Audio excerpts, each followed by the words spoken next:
Treat a man as he is, and he will remain as he is. Treat a man as he can be and should be, and he will become as he can and should be.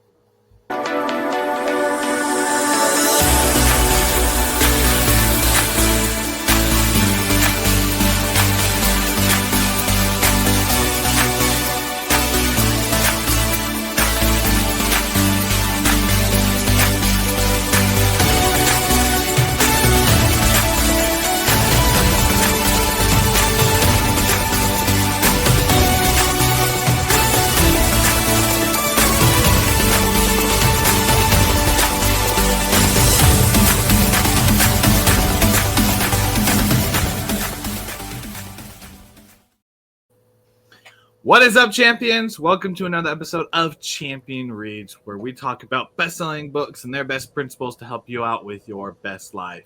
I'm your host, Coach Willie Blake, and I'm here with my co-host, Mr. Ian Stermer, and we're jumping into a new book. Oh, that's right. We're jumping into a new book. And funny enough, not a new book in the space of self-development. An actually pretty old book. The timeless one, 7 Habits of Highly Effective People by Stephen Covey. I'm always excited about this book.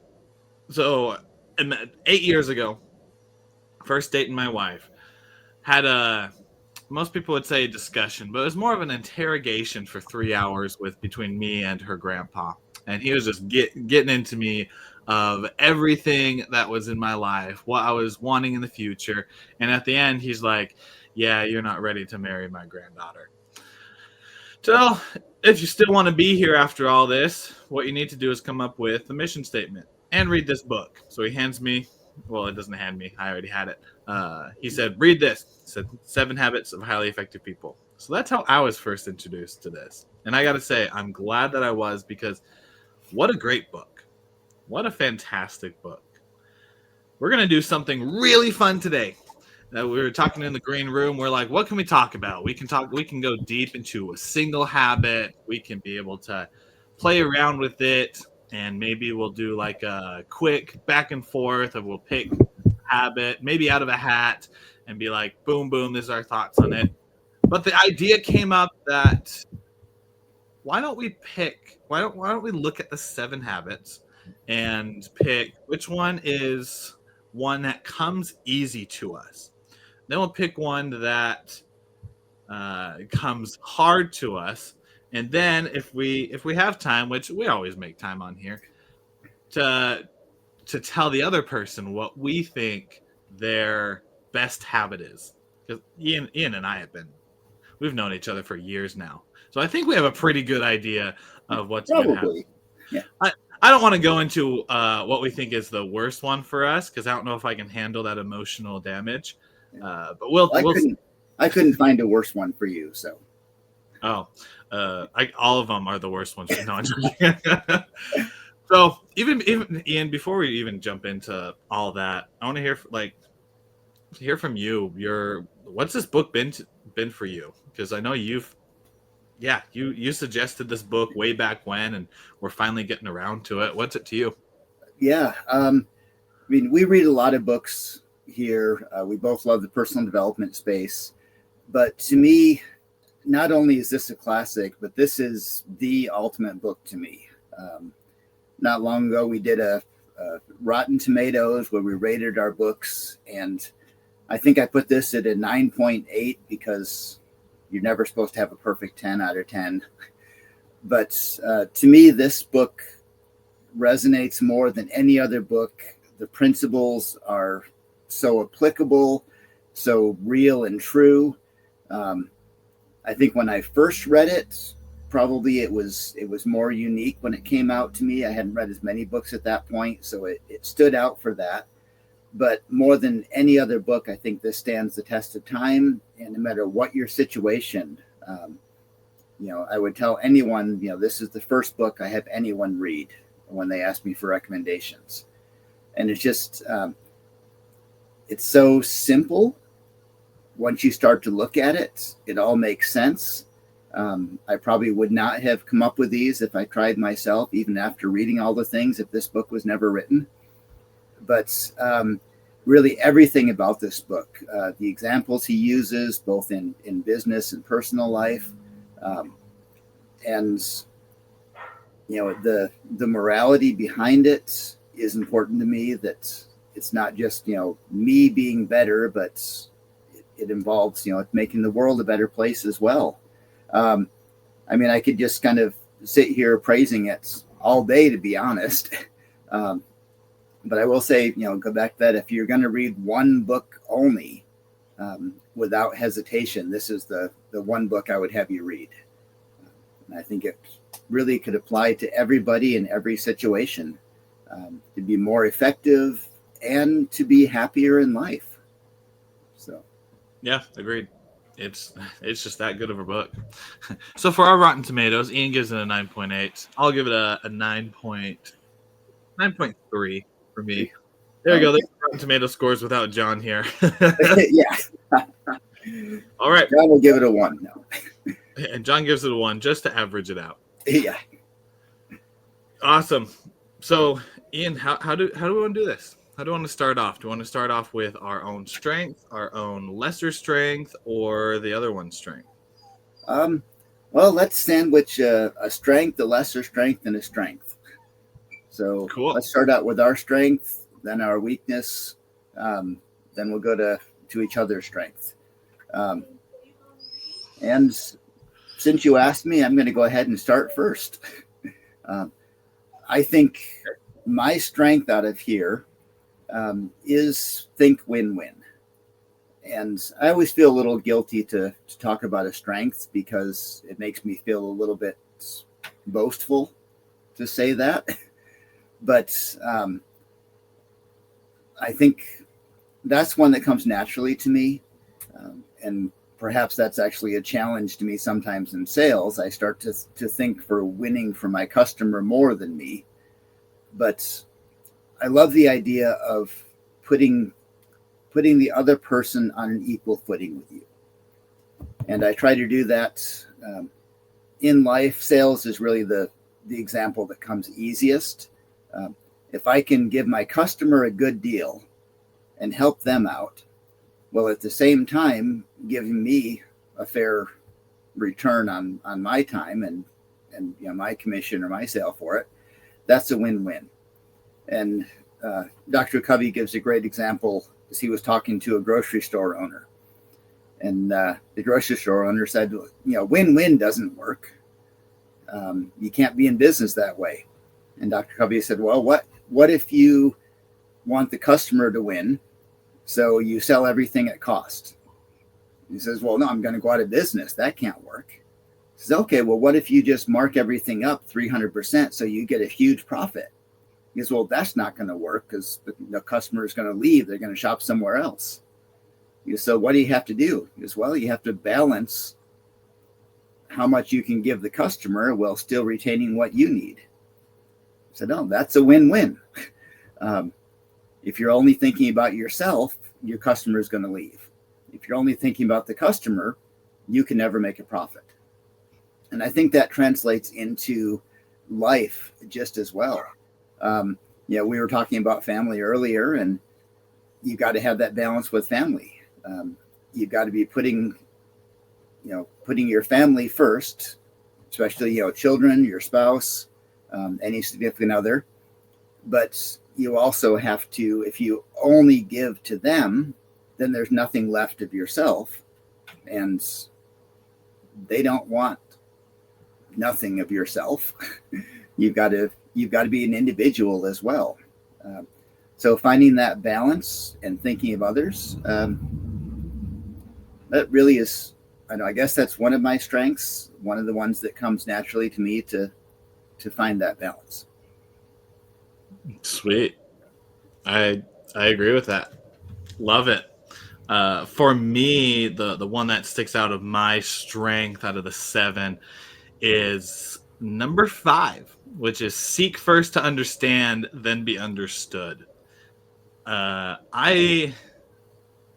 Because of how my mind works with processing and my dyslexia, and as I grew up, because I was the odd one out, lonely a lot of the time, I was an observer.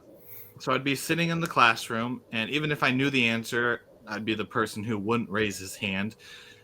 15, 20 seconds go by, someone else raises their hand, exact same answer I had in my head, correct answer, and I'd beat myself up. But as I would be that shy kid that just was reserved, there's also a good side to it, which was I was sitting there observing everybody else, and I was listening to what was going on. And from that, I'm glad I'm not that shy, holding back person as much anymore. But I am grateful for the lesson that I learned of when people feel understood, like when they are able to get their point across, when they are able to just take an emotional breath, it is amazing how friendly they can be. It's amazing that once you give them that chance to just explain themselves, how easy it is to then find a solution and be persuaded in a certain way. Not manipulated, but persuaded in a different way. A great example is my wife and I the other day were in an argument about something, and we were going back and forth. And finally I said, okay, I need to stop talking over her. So I sat there and just said, tell me everything's going on. The floor is yours. My mouth is shut. She shared a bunch of stuff with me. And then when she's done, I said, okay, tell me more. And she shared a few more things with me. And I said, what else is going on in your life? And so she kept sharing. And then by the end, I felt so much more love for the woman. Like just to hear her point of view, that I had a glimpse of the depth of what she was sharing. I didn't have the full story, but when I did, I'm like, my problems that I've been facing just aren't that bad. She's been facing a lot. And so it gave me a position to be able to love more. And so that skill that I know that I'm learning to master, which is listening, that's attributes to one of my greatest strengths, which is being able to understand other people, asking the questions, listening to them, and then afterwards, then I can start being need to be understood, if that's something I need. So my strength out of the 7 habits is number 5, which is seek first, understand, then to be understood. I like that. I can see that in you. I think my favorite quote from this entire book is, and I'm probably going to misquote it, too often people listen with the intent to respond instead of listening with the intent to understand. Nailed it. Yep. So, love that. And like, how can you listen if your mind's going on how you're going to reply? You can't. Like, yeah. if Ian, you and I are talking, you're talking to me. If I am thinking of the response, I'm not listening to you. If I'm thinking what to say, my brain is being used to think of the reply, not to understand you or listen to you. It's crazy in this world, and I'm guilty of it so many times, where we try to, like, we're thinking of how to reply in the perfect way to hit some persona or defend ourselves, when really I think so many of the problems are if we just be quiet and just listen with the intent of listening instead of replying. I think there's a lot of world issues that would be solved. I absolutely agree. I spent many years in customer service. I worked in hotels and have been yelled at by the best of them. And the one thing that's, I guess, was most effective in resolving customer problems or guest problems was to simply listen until they had finished complaining. And then half the time they were satisfied and walked away after they finished saying it, and we didn't have to do anything to fix the problem. So yeah, people just want to be heard. And at the risk of misquoting the win-win idea, when you stop trying to win in a conversation and you start trying to listen and understand, I think that's when you actually win. Agreed. Okay, those are our strengths. Now let's jump to our lesser strengths. Our weaknesses, some people would say. I'll start this one off. Out of the 7 habits, the one that is my weakness, that at least I see as my weakness that I'm trying to work on is the third one, which is put first things first. Uh, I get so distracted, and it is intentional distraction because I'm trying to not get distracted, but then I still just go after those vices that I love going after and get distracted. And I know that, like, I think the biggest thing is because the way that I think, I have so many different ideas, and unless I write them down, like literally get them out of my head, the way that I process things, they just come up and then go away, and then a day or two later they'll come up again and then go away. And so unless I have something down and have an order, it just it's it's just so disorganized, and I don't know what to focus on. And so, weird tidbit, something that I've done with this weakness to then help navigate it and get better is when I write things down, I'll organize it. And so the absolute needed needed list of things that get done, I mark with the letter A. Letter B goes to the things that need to get done, but not as much as letter A.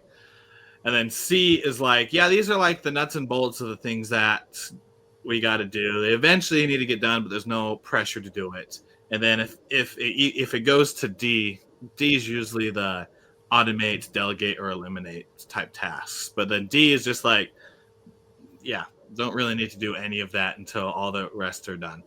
And so I'll put the letters to it, and then I'll mark. Then in their own little letter groups, I'll do 1 through however many there are, and that's helped me to do first things first, to be able to put them that way. So that's my weakness, putting first things first. What about you, Ian? um, when I first started looking at this, I felt pretty good. And the more I looked at it, the more I found more and more weaknesses that I had. And I was going to do being proactive, but I think after listening to you, I think it's not as much being proactive, but it's putting first things first. And it's recognizing what I need to get done first.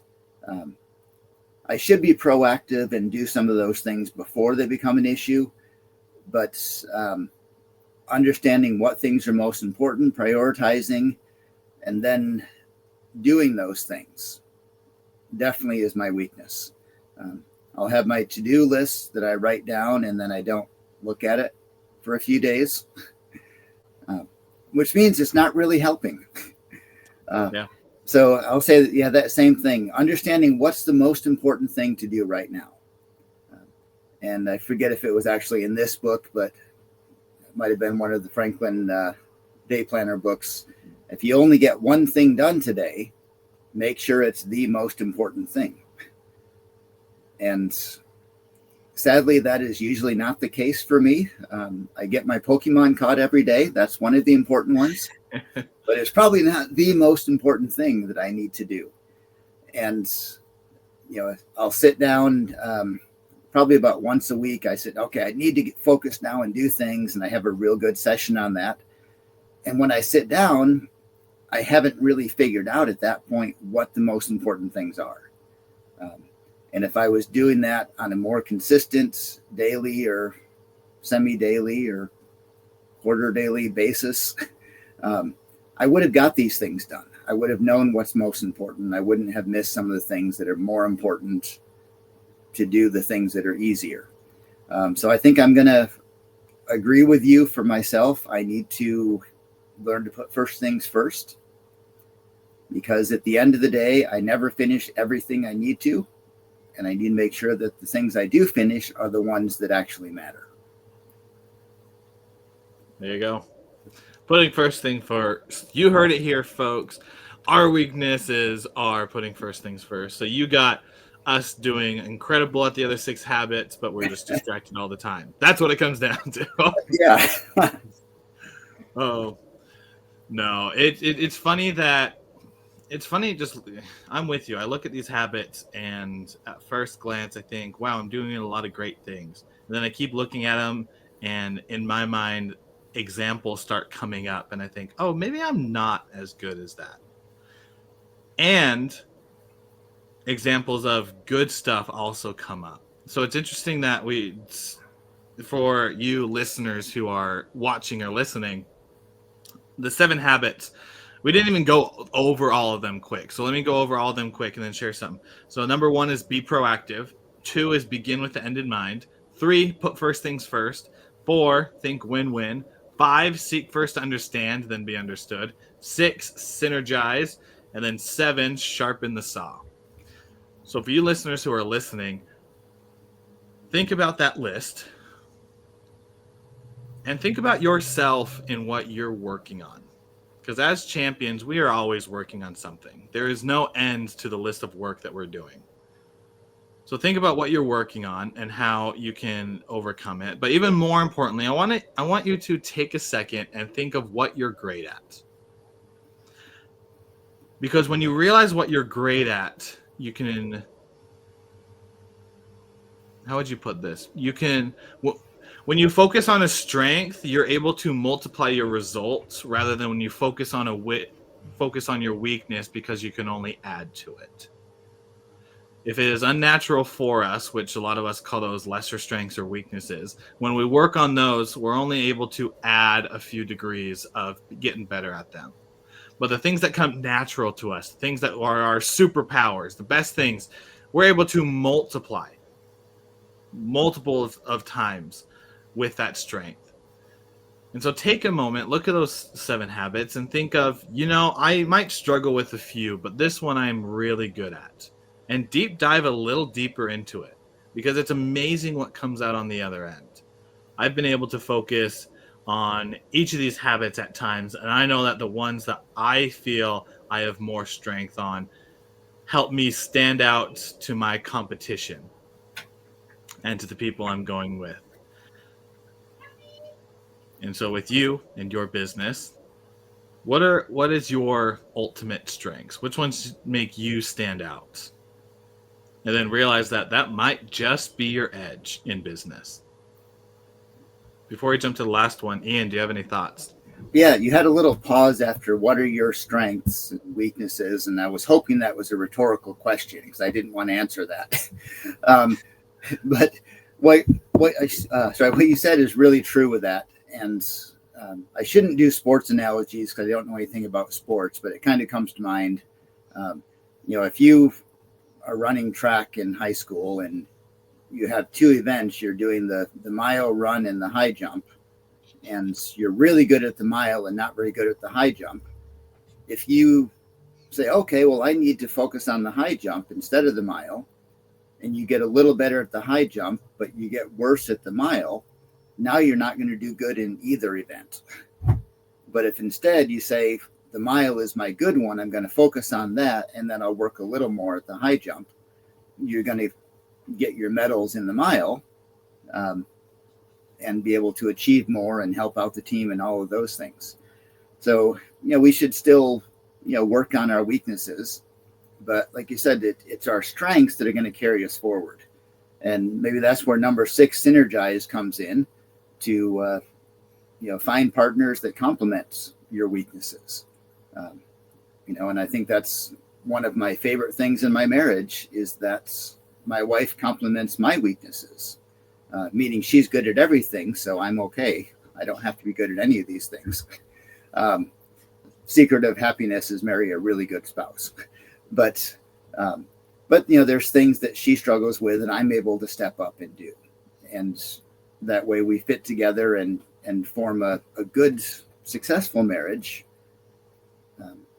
Where if I focused on my weaknesses that are her strengths, I would be allowing my side to fall through more. So, sorry, a fly just went in front of my face there. For those of you who are watching, I thought you were doing like a new dance move. That's yeah, how you end. I'll work on that some too. Like, yeah. Well, let's jump to the last part of the sandwich. We did our own strengths. We did our own lesser strengths. Now the strength of the other person. And for the sake of it, Ian, I'm going to actually have you go first. Okay. Compliment me. I want you to go first. Compliment me. Yeah.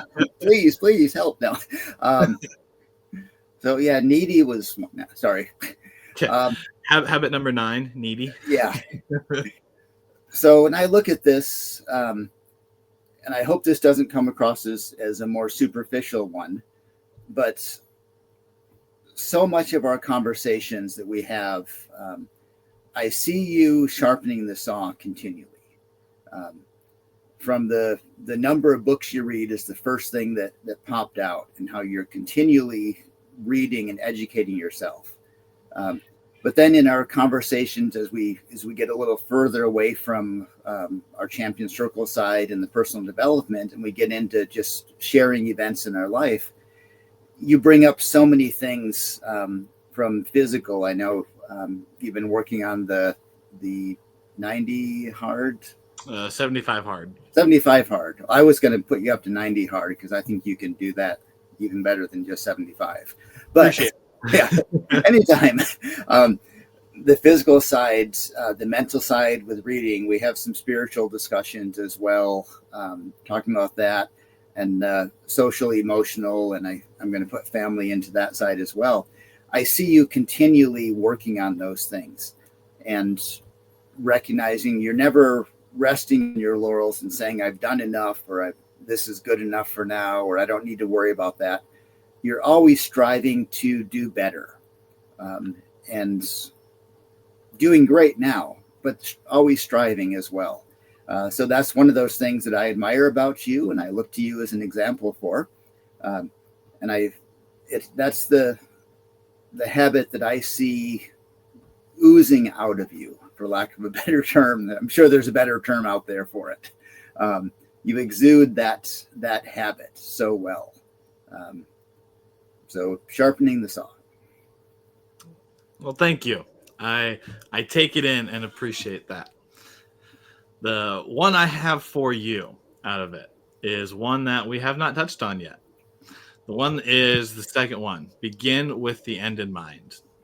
Because during, whether it's champion circle conversations, whether it's any other conversations that we have, it's not crazy. It's really amazing to be able to see. You're always asking the questions about what is going to happen in the future. You're always asking, like, what is your ideal client? You're narrowing down the focus of, let's not think about like money we have to make right now. Let's not think about the small little tasks that need to happen at the moment, which eventually need to get done. Where you're like, who is this for?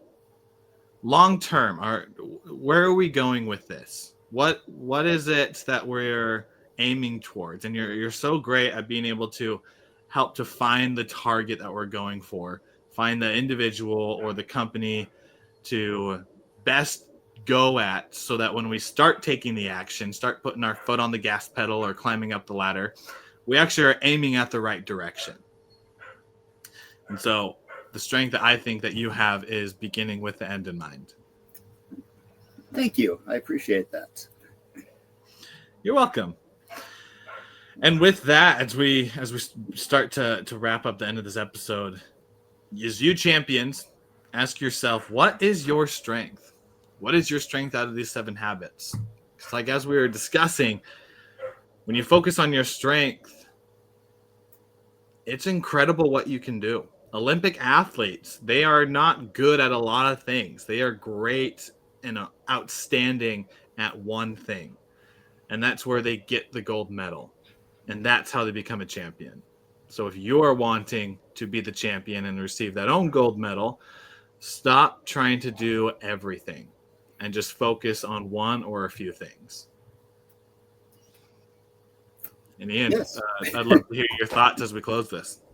Yeah. I'm going to mostly agree with that. I think we need to focus on our strengths. We need to build those up, because that's where our greatness is going to lie. But I think this may contradict something I said a little bit earlier, but as we look through these habits, we do also need to look and say, where can I improve on? Because some of these, if they fall too far down, they can be really detrimental. So as we were preparing for this one, I was remembering Benjamin Franklin's autobiography and a method that he used where he came up with, I believe it was 31 attributes that he wanted to work on. And he wrote them on a list, and each week he would focus on a different one. And he would just rotate those through for many years of his life. And that way he was able to continually, I guess, sharpen the saw with that. And maybe that sharpening the saw is looking back over these again and saying, am I beginning to fail, or am I struggling in one of these areas? And what can I do for that one? And it takes continual work. There's some that come a little more natural, some that we know we need to work a little bit more on. But maybe something like Franklin's method of rotating through and each week think about one of these and kind of put that in the front of our mind to continually improve all of them. Because there's really no most important of any of these. The most important one is the one that needs the most work right now. So focus on the ones you're best at and the ones you're worst at. Maybe that's where the best focus needs to be, and we'll gradually get through all of them. I feel like I just changed my whole thing that I said earlier, but yeah. It works together. That's the thing. Pick the top 7 and focus on those. Yeah, pick the top 7. Yeah. And if you hear about the book, The 8th Habit, he came out, focus on the top 8. True, yeah. That'll come next. Yeah. No, it's the balance between the two, because you're right. If if you let the weaknesses overrun you, and like you are so bad in that realm that it actually hinders you, of course you need to spend time on it. And I think a good thing is to think about is minimize the damage with the things that you're weak at, and exude and maximize the things you're great at. If anyone's ever heard of the 80-20 rule, 80% of the energy put into to maximize what you're great at, but don't let the 20% go, because that 20% is still in the equation. It's just, where are you focusing most of your energy? Focus your energy on everything that needs to happen, but where are you putting most of your energy? So right. Focus 80 on maximizing, the 20 on minimizing the damage, and you'll have 100% of being an awesome champion. Yeah, it's kind of funny as I was looking at these 7 habits again. I could go through these 7 habits as a method of helping myself with these 7 habits. You could actually say, okay, I need to work on being proactive, and you could go through these as steps to help you be better at being more proactive. Then you could say, okay, I need to begin with the end in mind. You go through these habits as steps to help you get better at that one. It's really an amazing book. I'll close with that. This is an amazing book. You need to read it. You need to start applying it to your life. Agreed. Great book to be able to apply to your life. My friends, you awesome champions, that wraps up this episode of Champion Reads. If you found inspiration in this episode, go ahead and subscribe to the podcast. You can find us on all the major podcasting platforms, as well as you can go to our webpage, mychampionscircle.com, where you'll be able to find a link to the podcast, link to our socials, and everything else going in the Champion Circle universe. And until next time, continue to be awesome, continue to be the champions in your lives, and always remember, keep working forward. Work on your strengths, work on your weaknesses, but all in all, keep moving. We'll see you on the next episode of Champion Reads.